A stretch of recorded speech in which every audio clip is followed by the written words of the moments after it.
সময়ের সাথে সাথে মানুষ যেমন পরিবর্তন হয়, ঠিক তেমনি সময়ের সাথে সাথে মানুষের অভ্যাস, দায়িত্ব, ভালো লাগা, মন্দ লাগা আরও অনেক কিছু পরিবর্তন করতে হয়। আর সব পরিবর্তন কিন্তু খারাপ কিছু না। আর কিছু পরিবর্তন কিন্তু নিজেদের ভালোর জন্যই করতে হয়। হ্যালো ভিউয়ার্স, কেমন আছেন সবাই?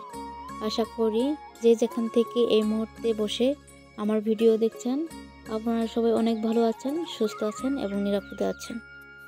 আলহামদুলিল্লাহ, আমিও ভালো আছি। চলে আসলাম নতুন আরেকটি ভিডিও নিয়ে। আশা করি আজকের ভিডিওটি আপনাদের কাছে ভালো লাগবে। প্রতিদিনের নেই, আজকেও চেয়ে নিচ্ছি। একদম কিপটামিও করবেন না, ভুলেও যাবেন না। যারা এই মুহূর্তে আমার ভিডিওটি দেখা শুরু করেছেন তারা একটা লাইক দিয়ে ভিডিওটি কন্টিনিউ করবেন। আর যারা আমার চ্যানেলে নতুন ভিজিট করেছেন, যদি আমার ভিডিওটি ভালো লেগে থাকে তাহলে আমার চ্যানেলটি সাবস্ক্রাইব করে আমার সঙ্গে থাকতে পারেন।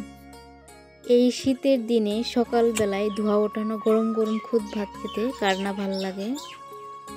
আর যদি সাথে থাকে ঝাল ঝাল শুটকি ভর্তা, তাহলে তো আর কোনো কথাই নেই।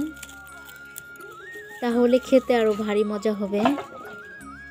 আমি চুলাতে খুদ ভাত বসিয়ে দিয়ে এদিকে শুটকি ভর্তার জন্য পেঁয়াজ রসুন কেটে নিচ্ছি।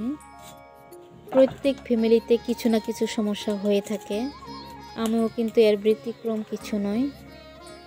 সাংসারিক এই পারিবারিক বন্ধনে ঝগড়া কলহ হবেই। এই ঝগড়া কলহকে অতিক্রম করে আমাদের বাঁচতে শিখতে হবে। এই কলহের মধ্যে কিন্তু আমাদের ভালোবাসা খুঁজে নিতে হবে। কিভাবে সংসারে শান্তি হবে, আমরা মেয়েরাই কিন্তু এর সমাধান খুঁজে বের করতে পারি। যেমন 10টা তলায় একসাথে থাকলে একটু তো আওয়াজ করবেই, ঠিক তেমনি আমাদের সাংসারিক জীবনেও সবার মধ্যে কিন্তু মনোমালিন্য হবেই। এটা কিন্তু নতুন কিছু নয়, এটা কিন্তু অবিরাম প্রতিক্রিয়া। এটা চক্রাকারে ঘুরতেই থাকবে, এর কোনো শেষ নেই। এটা শুধু শুরু হতেই জানে। তাই যতই কষ্ট হোক না কেন, আমাদের কিন্তু একটু মানিয়ে গুছিয়ে সংসার করতে হবে। আমাদের সমাজে কিছু মানুষ আছে যারা অন্যের সুখ দেখতে পারে না। তারা অন্যের সুখ দেখে হিংসায় জ্বলে পড়ে ছাই হয়ে যায়। এটাই কিন্তু আমাদের সবচেয়ে দুঃখের কারণ। সে সুখে আছে, ভালো আছে, থাক না, আমরা কেন তার সুখকে হিংসা করব? তার ভালো থাকাটা আমাদের কেন জ্বলবে? তো আপনাদের সাথে কথা বলতে বলতে আমার খুদ ভাত রান্না প্রায় শেষ।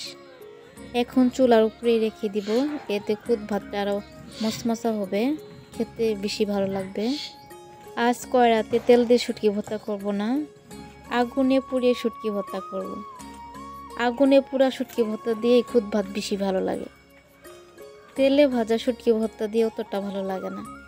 সাথে কয়েকটি মরিচ পুড়ে নিলাম। কাঁচা রসুন, পেঁয়াজ আর সরিষার তেল দিয়ে ভর্তা করব। ফ্রিজে কয়েকটি মাছ ছিল, আর কি মাছ ভর্তা করে নেব একটু।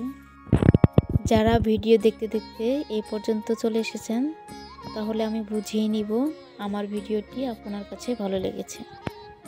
আর যদি ভিডিওটি ভালো লেগে থাকে, প্লিজ একটি লাইক দিয়ে আমার চ্যানেলটি সাবস্ক্রাইব করবেন।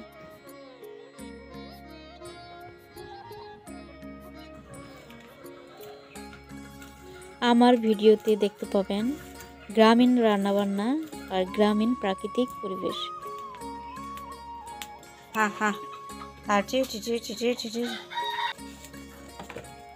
আপনি যদি গ্রামের মানুষ ও গ্রামের মাটিকে ভালোবেসে থাকেন, তাহলে ভিডিওটি আপনার জন্য।